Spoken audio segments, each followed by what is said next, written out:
Okay, మంచిదండి. దేవుడు మనకిచ్చిన సమయాన్ని మనం వ్యర్థపరచుకొనకుండా కొద్ది నిమిషాలు దేవుని మాటలు వినే ప్రయత్నం చేద్దాం.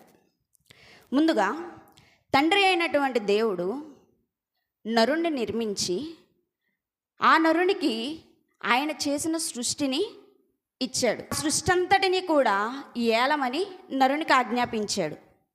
కానీ నరుని యొక్క స్వభావం ఎలా ఉందో ఒకసారి మనం గ్రంథంలో నుంచి చూడగలిగితే, కీర్తనల గ్రంథము 118వ అధ్యాయము 8వ వచనం, మనుషులను నమ్ముకొనుట కంటే యెహోవాను ఆశ్రయించుట మేలు, రాజులను నమ్ముకొనుట కంటే యెహోవాను ఆశ్రయించుట మేలు.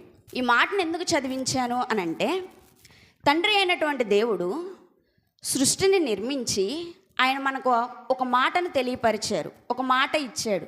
ఏమని అనంటే, సృష్టించిన ఈ సృష్టి మొత్తం ఎవరి కొరకు నిర్మించాను అనంటే మీ కొరకే. మీరు ఫలించి అభివృద్ధి పొంది భూమిని నిండించి దాన్ని లోపరుచుకొనండి. అదేనా దేవుడు చెప్పింది? ఆయన మాట ఇచ్చాడు కదా మనకి. ఏమని చెప్పాడు? మీరు ఫలించి అభివృద్ధి పొంది భూమిని నిండించి దాన్ని లోపరుచుకోవాలి. దేవుడు కూడా ఈ సృష్టిని మనకి ఇచ్చేటప్పుడు, ఇదిగో ఈ సృష్టిని లోపరుచుకోండి, మీకేది అవసరం ఉన్నా సరే ఎవరితో చెప్పుకోవాలి? దేవునితో చెప్పుకోవాలి. ఎందుకంటే ఈ లోకంలో ఉన్న మనుషులకు అసాధ్యము కానిది నాకొక్కడికే సాధ్యం. అసాధ్యమైనది దేవునికి సాధ్యమైనది అని అంటే, దేవుడు మనల్ని ఒక మనిషిని నిర్మించాడు, అది మనుషులకు అసాధ్యమైనది. అవునా? ఇప్పుడు మనిషి యొక్క స్వభావం, దేవుడు నిర్మించిన మనిషి యొక్క స్వభావం ఎలా ఉంది అని అంటే, సృష్టించిన వాడిని మర్చిపోయారు. అవునా? సృష్టించిన వాడిని మర్చిపోయారు, సృష్టించిన దానిని నమ్ముతున్నారు. ఇప్పుడు 118వ కీర్తన మీకు ఎందుకు చదివించాను అంటే, మనుషులను నమ్ముకొనుట కంటే యెహోవాను ఆశ్రయించుట మేలు. ఇక్కడ మనకి ఇద్దరు కనపడుతున్నారు. ఒకళ్ళు మనిషి, రెండు దేవుడు. మరో విధంగా ఒకళ్ళు సృష్టింపబడినవారు, మరొకళ్ళు సృష్టించినవారు. ఒక మనిషి యొక్క స్వభావం ఎలా ఉందంటే, సృష్టించిన వాడిని మర్చిపోయారు, సృష్టింపదగిన మనిషిని వరకే నమ్ముతా. మనం అడక్కోకుండానే దేవుడు మనకి సృష్టిని ఇచ్చాడు. మరి నువ్వు అడక్కోకుండానే నీ అవసరతలు ఏంటో దేవునికి తెలియదా? తెలుసు కదా. మరి నీకు ఏదైనా ఆపద వస్తే ముందు నువ్వు దేవుని దగ్గరికి వెళ్ళకోకుండా నువ్వు మనుషుల దగ్గరికి ఎందుకు వెళ్తున్నావు? నీకు ఏదైనా శ్రమ వచ్చినా, నీకు ఏదైనా ఆపద వచ్చినా మొట్టమొదటగా నిన్ను నిర్మించిన వాడి దగ్గరికి నువ్వు వెళ్ళకుండా నిర్మింపబడిన వాడి దగ్గరికి ఎందుకు వెళ్తున్నావు? నిర్మించిన వాడికి సాధ్యమా? నిర్మింపబడిన వాడికి సాధ్యమా? నిర్మించిన వాడికే సాధ్యం. నువ్వు మనుషులను నమ్ముకుంటున్నావు, నీకేం ఉపయోగం అని అడుగుతున్నాడు దేవుడు. నీకు ఏదైనా బాధ వచ్చినప్పుడు నువ్వు మనుషులతోనే చెప్పుకుంటావు. నీ దగ్గర ఉన్నంత వరకే ఎవరైనా నీ దగ్గర ఉంటారు. అవునా? నీ దగ్గర డబ్బు ఉన్నంత వరకే కానివ్వండి, పలుకుబడి ఉన్నంత వరకే కానివ్వండి, నీ దగ్గర ఎవరుంటారు? నీ చుట్టాలైనా, నీ బంధువులైనా, ఎవరైనా నీ దగ్గర ఉన్నంత వరకే ఉంటారు. రే నీకేం కాదురా, నేనున్నాలే, నేను మాట ఇచ్చానుగా, నేను చూసుకుంటాలే అంటారు. నీ దగ్గర సమస్తం పోయిన తర్వాత నువ్వెవడో నాకు తెలియదు అంటారు. అవునా? కింద రాజులను నమ్ముకొనుట కంటే ఎవరిని ఆశ్రయిస్తే మేలు? యెహోవాను ఆశ్రయిస్తే మేలు. రాజులను నమ్ముకొనుట కంటే అంటే సరే, మనుషుల కంటే అది అసాధ్యమైనది, రాజులకు కూడా అసాధ్యమైనదేనా? అసాధ్యమైనదే. ఎందుకంటే ఆ రాజు కూడా నిర్మింపబడిన వాడే కాబట్టి ఆయనకే అసాధ్యమే. ఇంక నువ్వు రాజులను నమ్ముకోవటం వల్ల, అధికారులను నమ్ముకోవటం వల్ల, నువ్వు ప్రభుత్వాలను నమ్ముకోవటం వల్ల యూజ్ ఏముంది? నువ్వెవరిని నమ్ముకోవాలి? దేవుణ్ణి నమ్ముకోవాలి. ఆయనకు అసాధ్యమైనదంటూ ఏదీ లేదు. మనుషుల్ని ఎందుకు నమ్ముకుంటున్నావు? నువ్వు బాధలో ఉంటే వాళ్ళు నిన్ను ఆ బాధ నుండి బయటికి తీసుకురాలేరు, ఇంకా నిన్ను కృంగదీస్తారు తప్ప మనుషులు ఆ బాధలో నుండి నిన్ను ఎప్పటికీ కూడా బయటికి తీసుకురాలేరు. అంటే దేవుడు కనబడడనా? మనుషులంటే కనిపిస్తున్నారు కదా, కళ్ళెదుటే ఉంటారు, దేవుడు కనపడడు అనా? చాలా తప్పండి. నీ చుట్టూతా ఉండే నీకు గోతులు తీసేవాళ్ళు ఉంటారు, నువ్వు ఈ సమాజంలో ఉన్న వాళ్ళని నమ్ముకున్నావనుకో వేస్ట్ అంటున్నాడు దేవుడు ఒక్క మాటలో.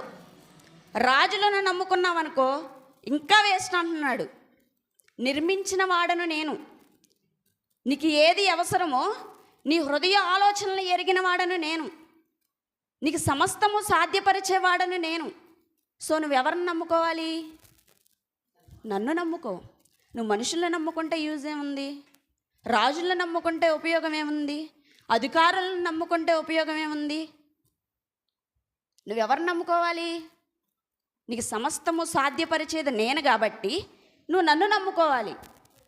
అలా బైబిల్ గ్రంథంలో దేవుని మీదే ఆధారపడి బతికిన వాళ్ళు ఉన్నారా? చాలామంది ఉన్నారు. ఒక కుటుంబాన్ని చూసుకుందామా? చూసుకుందాం. 11వ అధ్యాయము 27వ వచనం. తేరాహు వంశావళి ఇది. చాలండి. తేరాహు వంశావళి ఇది. తేరాహు ఎవరు? అబ్రహాము గారి తండ్రి. అవునా? ఒకసారి వాళ్ళ గురించి కూడా తెలుసుకుందాం. యెహోషువ గ్రంథము 24వ అధ్యాయము 2వ వచనం.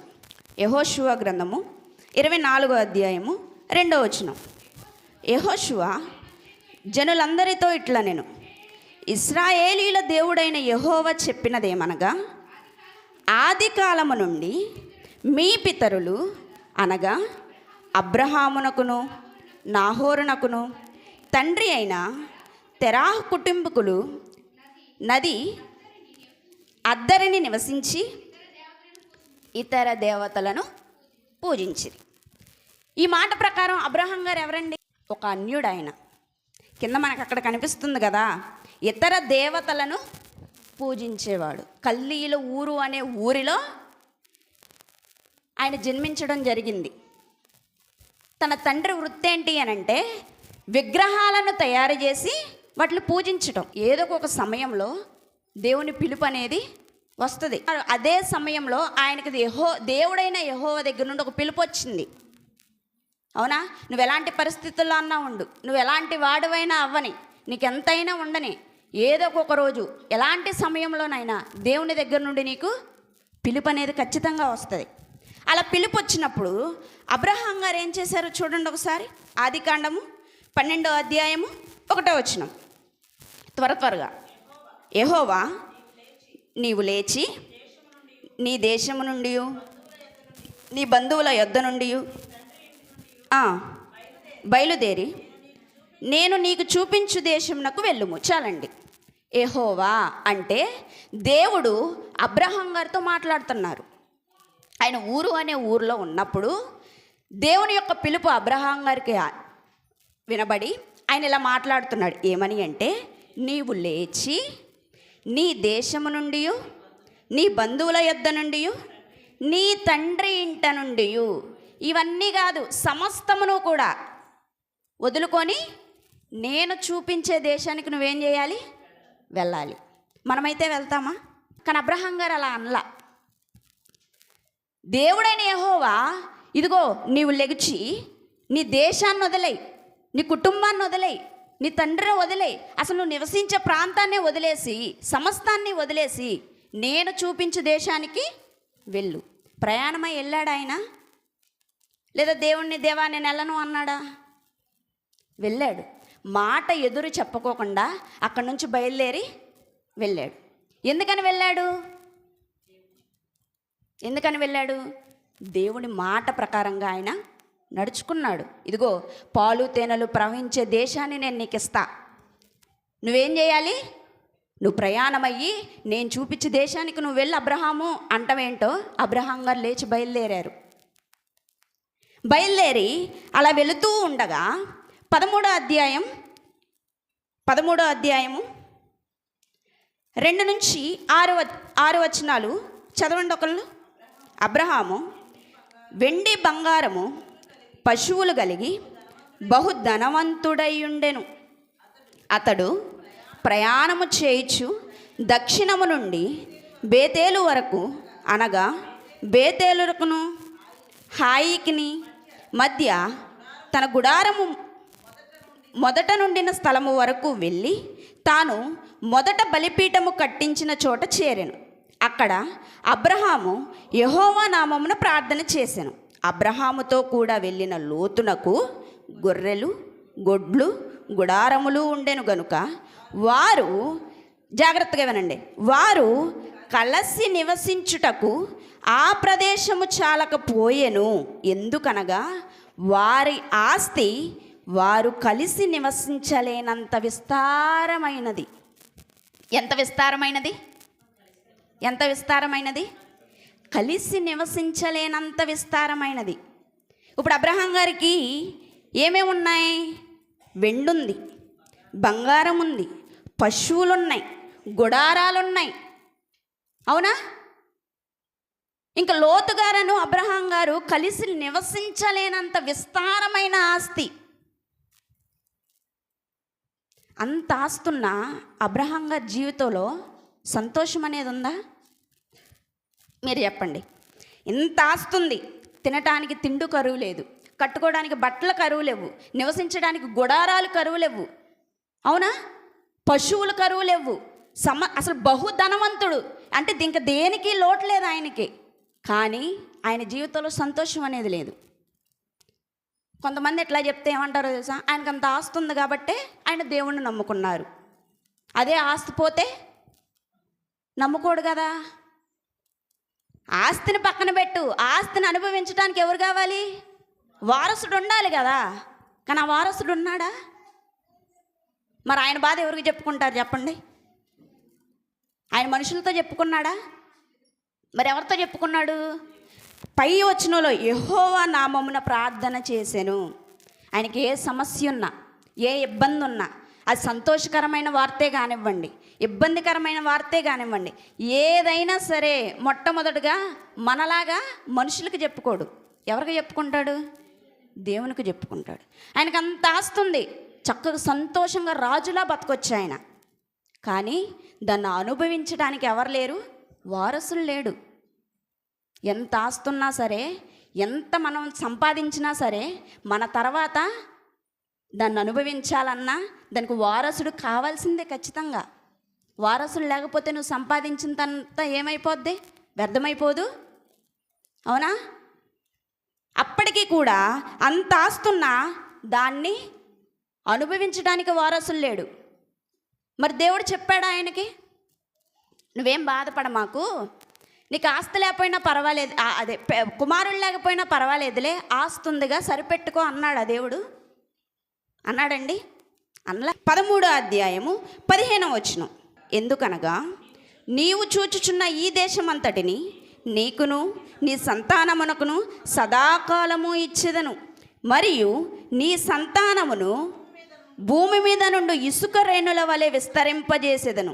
ఎట్లనగా ఒకడు భూమి మీద నుండి ఇసుక రేణువులను లెక్కింపగలిగిన ఎడల నీ సంతానమును కూడా లెక్కింపవచ్చును. దీన్ని బట్టి మనకేమర్థం అవుతుంది చెప్పండి?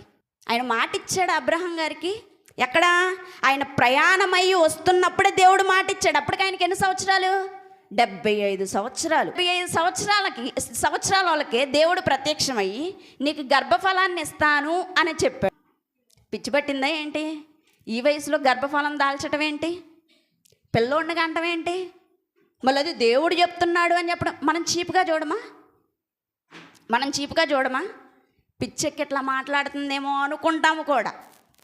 75 సంవత్సరాలకి దేవుడు వాగ్దానం ఇస్తున్నాడు, ఆయనకు మాట ఇస్తున్నాడు. ఇదిగో నీకు నేను సంతానాన్ని ఇస్తున్నా, ఆ సంతానాన్ని ఇచ్చి నేను అట్లా వదిలేను, నీకిచ్చే దేశం ఏదైతే ఉందో అదంతటినీ కూడా నీ సంతానానికి నేను ఇస్తాను. ఇంకో బెస్ట్ ఎగ్జాంపుల్ ఏంటో చెప్పనా? కింద దేవుడు చెప్పిన మాట, రేణువులను, ఇసుక రేణువులను ఎవడైనా లెక్కించగలిగితే, జాగ్రత్తగానండి, రేణువులను, ఇసుక రేణువులను ఎవరైనా లెక్కించగలిగితే నీ సంతానాన్ని కూడా వాడు లెక్కించగలడు. సముద్రపు అంటే ఇసుక రేణులను లెక్కించలేకపోవడం ఎంత వాస్తవమో, అబ్రహాము నీ సంతానాన్ని లెక్కించడం కూడా ఎవ్వడి వల్ల కాదు. దేవుడు చూశాడా? ఎంత గొప్పవాడండి చెప్పండి, ఎంత గొప్పవాడు. 75 సంవత్సరాల్లో ఆయనకు గర్భఫలాన్ని ఇటవేంటి, మళ్ళీ ఆ సంతానం వృద్ధి చెందటం ఏంటి, అసలు ఆ సంతానాన్ని లెక్కించలేరు అని దేవుడు చెప్పడం ఏంటి? ఆశ్చర్యం కాదా? అవునా? అబ్రహాం గారికి కూడా అలాగానే ఉంది. ఆయన కూడా అలాగనే ఆశ్చర్యపడ్డాడు. అప్పటికి ఆయనకి ఎన్ని సంవత్సరాలు? 75 సంవత్సరాలు. దేవుడు మాట ఇచ్చేసిన తర్వాత అబ్రహాం గారు ఇలా మాట్లాడుతున్నాడు ఒక మాట. ఆదికాండము 15వ అధ్యాయము 2వ వచనం చదవండి.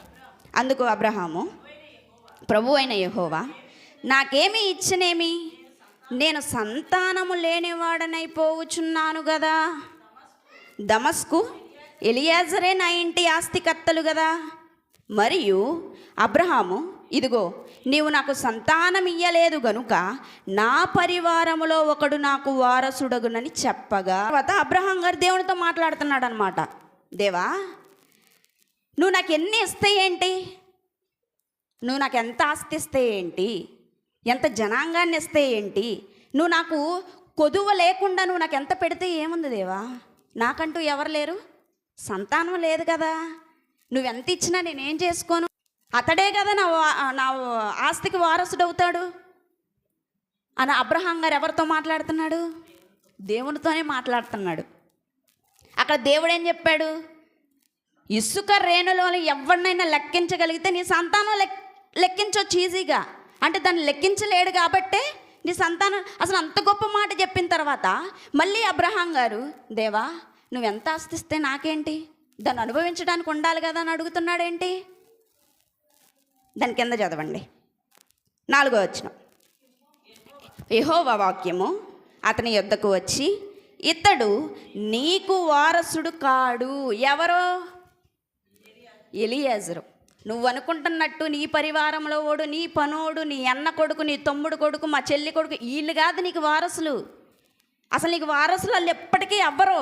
మరి ఎవరు నీకు వారసులు అని అంటే, నీ గర్భవాసమున పుట్టబోవువాడు నీకు వారసుడగడని చెప్పాను. ఎవరో?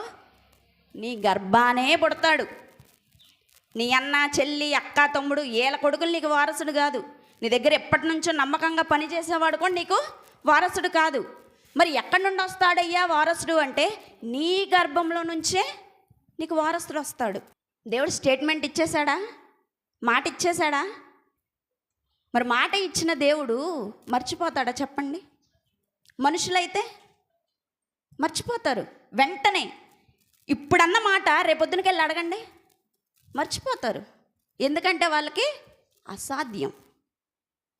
మరి దేవునికి సాధ్యం. అందుకనే దేవుడు ఏం చేశాడు? మర్చిపోలా, ఎప్పటికీ మర్చిపోలా.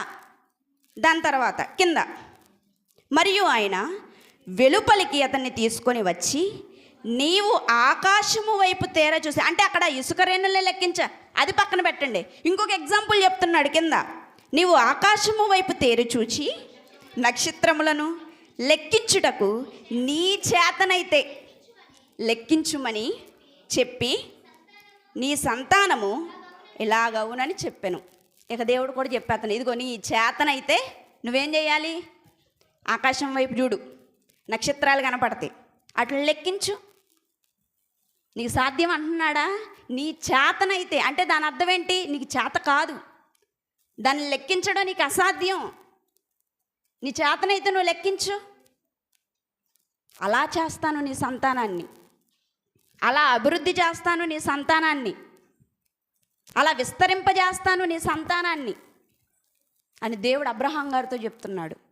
హాగర్ నుంచి పంపించింది ఆ కొడుకు కాదన్నాడు దేవుడు. ఆయన కూడా కాదయ్యా నీ వారసుడు, ఆయన కూడా కాదు.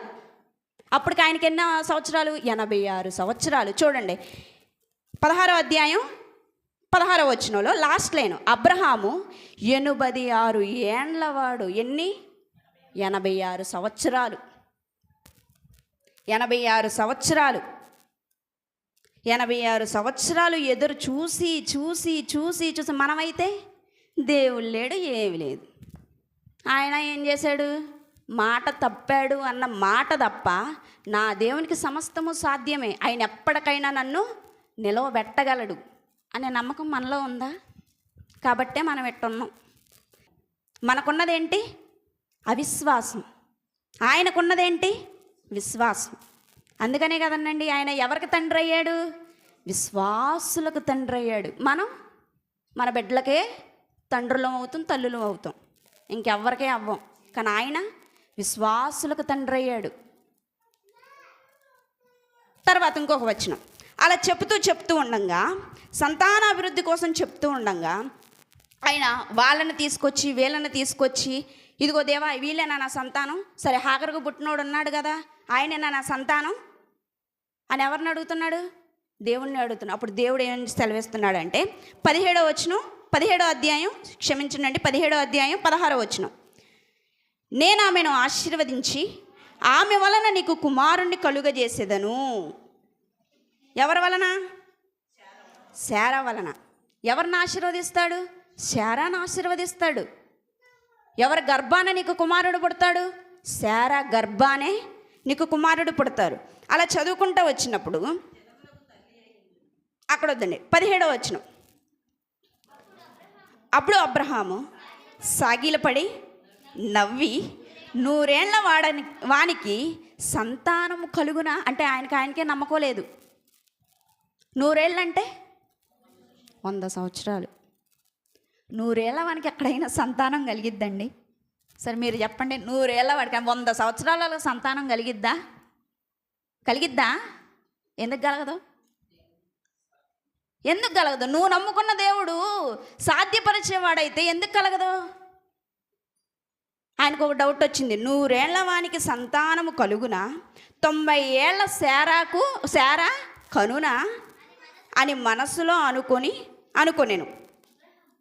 ఎవరు అనుకుంటున్నారు మనసులో? అబ్రహాం గారు అనుకుంటున్నారు.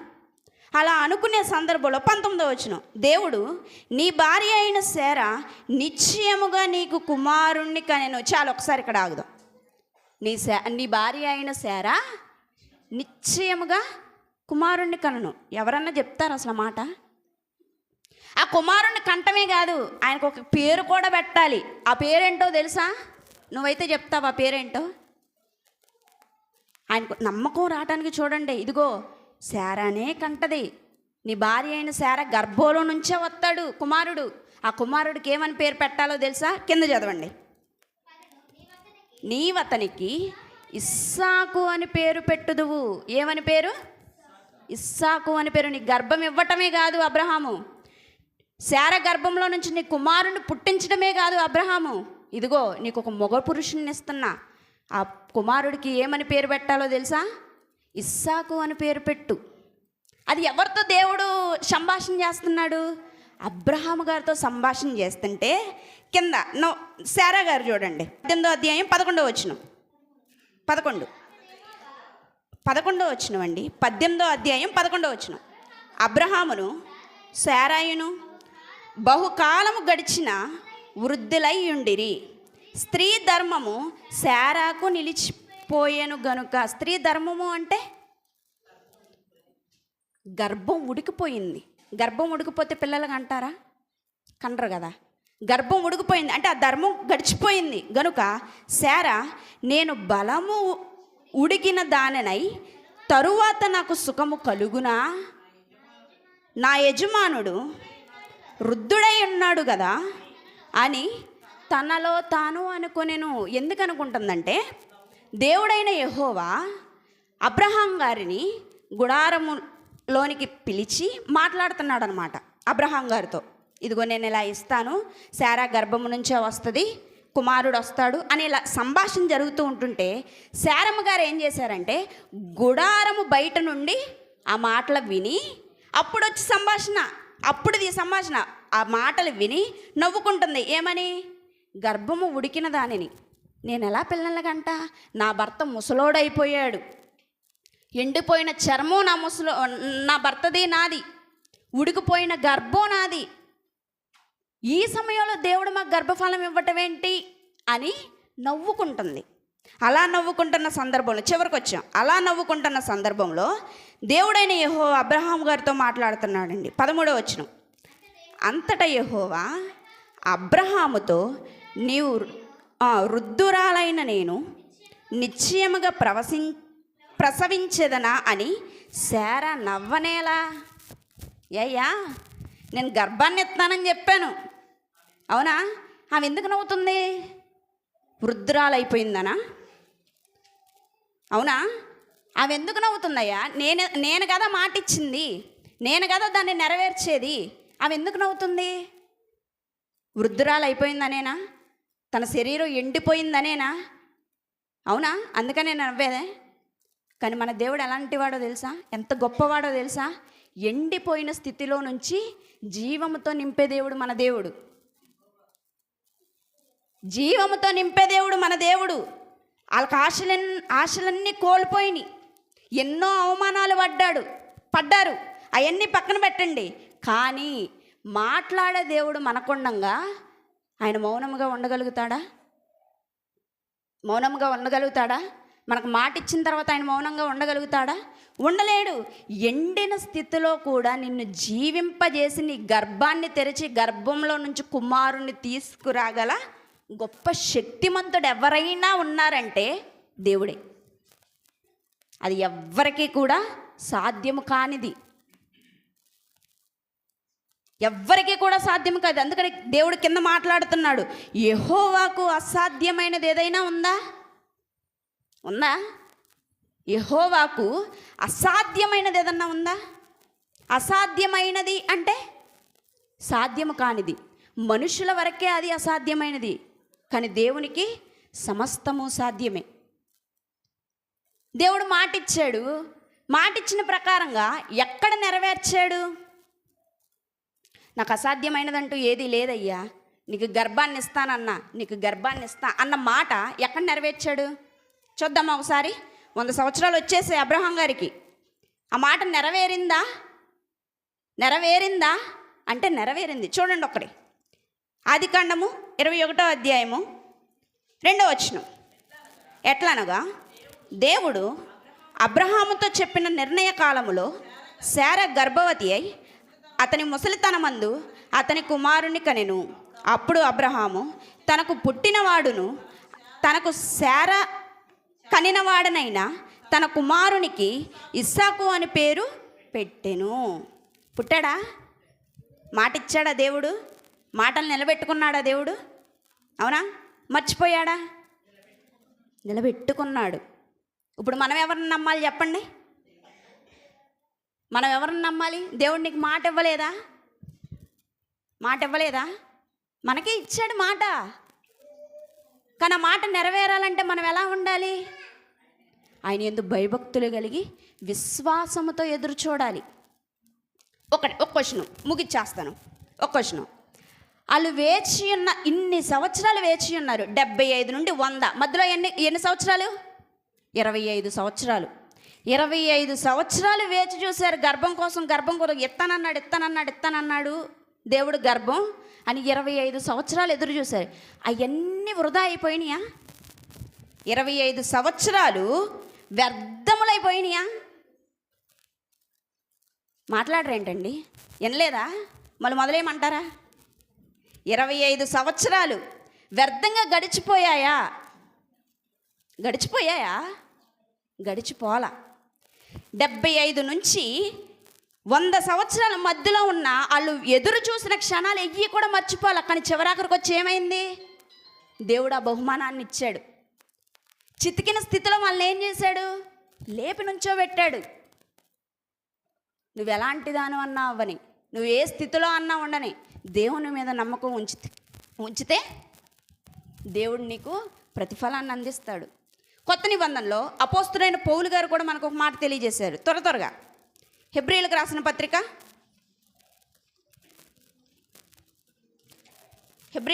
పత్రిక ఇంకొక వచనాన్ని చూసి మనం ముగించేసుకుందాం.